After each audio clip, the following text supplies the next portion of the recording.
श्री शिवाय नमस्तुभ्यम। हर हर महादेव। नमस्कार प्रिय भक्तजनों, आज मैं इस वीडियो में आप सभी से शेयर करने वाली हूँ जो गुरुजी की कथा वेजापुर महाराष्ट्र छत्रपति संभाजी नगर में चल रही है। 27 जून की कथा में गुरुजी ने विशेष जानकारी दी है बेलपत्र से संबंधित कि बेलपत्र के पौधे में जड़ से लेकर तने तक, पत्ती तक किस देवी का निवास होता है, किस देवी का वास होता है। संपूर्ण जानकारी दूंगी, साथ में विशेष जानकारी भी दूंगी जो आज की कथा में गुरुजी ने बताई है।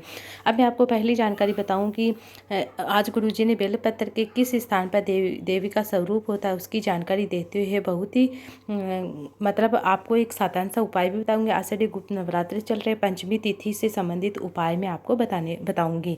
अब पहला है कि गुरुजी ने एक नियम भी बताया है कि गुरुजी ने कहा है कि कथा सुनने का एक नियम है, एक नियम आपको लेना चाहिए। या एक टाइम फलाहार करके, एक समय भोजन करके, एक समय फलाहार करके आप कथा सुन सकते हैं, एक समय फलाहार, एक समय भोजन करके उस कथा सुन सकते हैं।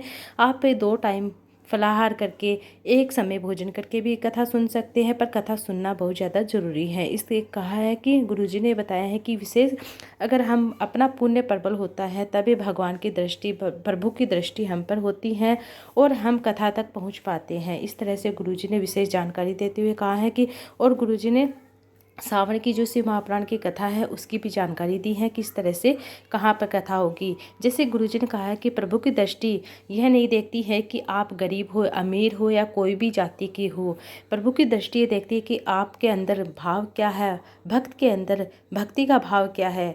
अब गुरुजी ने अगली जानकारी देते हुए कहा है कि गुरुजी ने कहा है कि धन बढ़ाने, व्यापार बढ़ाना सरल है, धन को कमाना सरल है, पर अपने कुल में शिव महापुराण की कथा करवाना बहुत अधिक कठिन है। 71 पीढ़ियों का पुण्य फल प्राप्त प्रबल होता है, तब शिव महापुराण की कथा जाकर एक बार हो पाती है अपने कुल में। इस तरह से गुरुजी ने विशेष जानकारी दी है। और अगली विशेष जानकारी गुरुजी ने बताया है कि जैसे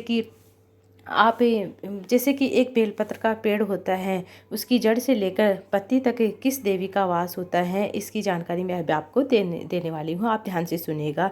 बेलपत्र की जो जड़ होती है, बेलपत्र की जड़ में, बेलपत्र के पौधे में अन्य अन्य स्थानों पर देवी का कौन सा स्वरूप होता है उसकी जानकारी इस प्रकार से। गुरुजी ने कहा कि बेलपत्र के वृक्ष की जड़ में महागौरी का वास होता है। फिर से सुन लीजिएगा, बेलपत्र की जड़ में महागौरी का वास होता है। बेलपत्र के वृक्ष के तने में महेश्वरी का वास होता है। बेलपत्र के वृक्ष की शाखा में दक्षिणायनी माता का वास होता है। बेलपत्र की पत्ती में माता पार्वती का वास होता है। बेलपत्र के एक फल में माँ कात्यायनी का वास होता है। बेलपत्र के फूल में माँ गौरी का वास होता है। इस तरह से गुरुजी ने आज की कथा में बहुत ही बेलपत्र के बारे में बहुत ही सिंपल सी मतलब सरल सी जानकारी दी है। आपको ध्यान रखना है, कहीं पे बेलपत्र यहाँ मंदिर के उधर उधर गिरा हो तो आपको बेलपत्र उठा के अलग रख देना है, उसके ऊपर पाँव नहीं रखना है।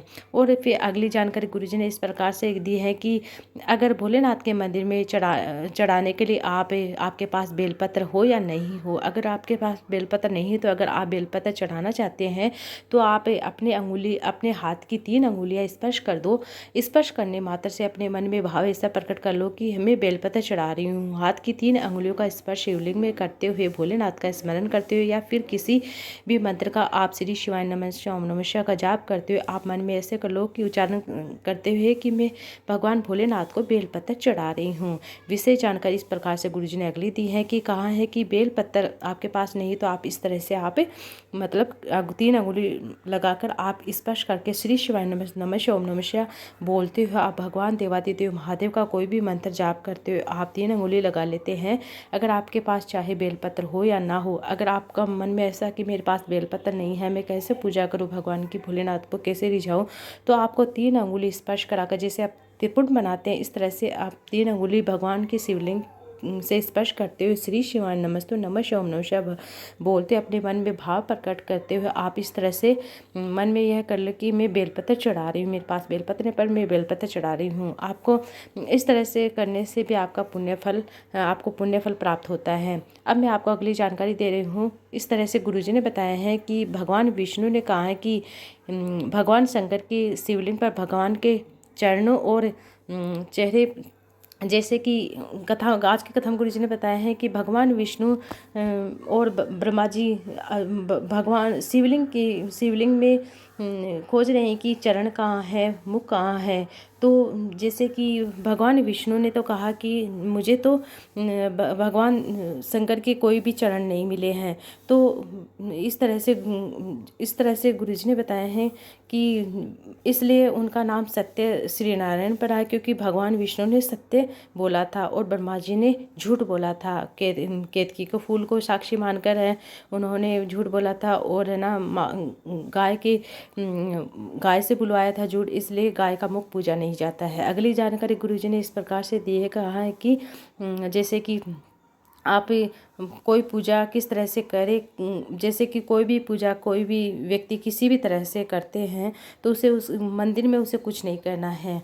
मतलब मंदिर के बाहर आपको ऐसा लगे इसने पूजा गलत की, जिस भाव से वह उसकी पूजा को स्वीकार कर लेते हैं। अब मैं आपको पंचमी तिथि आषाढ़ी गुप्त नवरात्रे चलते हैं, पंचमी तिथि का विशेष उपाय बताने जा रही हूँ। जैसे कि आप कोई व्यक्ति है, कोई भी लड़का या लड़की है जिसका विवाह नहीं हो रहा, मंगल विवाह नहीं हो रहा, तो आपको क्या करना है, एक आम का पत्ता ले सकते हैं या पान का पत्ता ले सकते हैं।